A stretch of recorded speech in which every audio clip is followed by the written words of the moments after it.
pesos and 56 centavos. Yan ang binansagang all-time high power rate hike na hiniling ng Meralco noong Enero. Kung idadagdag pa dito ang ibang singil, magiging 5 pesos and 33 centavos ang ipapataw na dagdag singil sa mga consumer. Pero makakahinga na ng maluwag ang publiko. Dahil ibinawas na sa taas singil ang maling presyuhan sa Wholesale Electricity Spot Market o WESM. Kaya ang mahigit 5 pisong sisingilin sana, magiging 45 sentimo na lang. Ipapa-aproba pa ito sa Energy Regulatory Commission o ERC. At kung sakaling pautay-utay nitong sisingilin sa loob ng 6 na buwan. Plano naman ng Meralco na magsampa ng petisyon. Kulang daw kasi ang ipatutupad na dagdag singil para mabawi ang ibinayad nila sa mga supplier. Hinihintay pa ng ERC ang petisyon ng Meralco.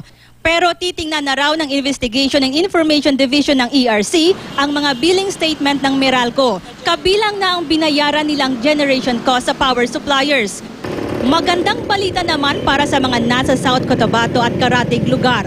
Mas maiksing rotational brownout na ang posibleng maranasan pagkatapos ng buwan ng Marso. Ipinoproseso na raw ng ERC ang permit para magamit ang mga inupahang modular generator ng Socoteco. Ito ang magdadagdag sa supply ng kuryente sa lugar sa tag-init. Jennifer Muñeza, Nagbabalita, Pilipinas.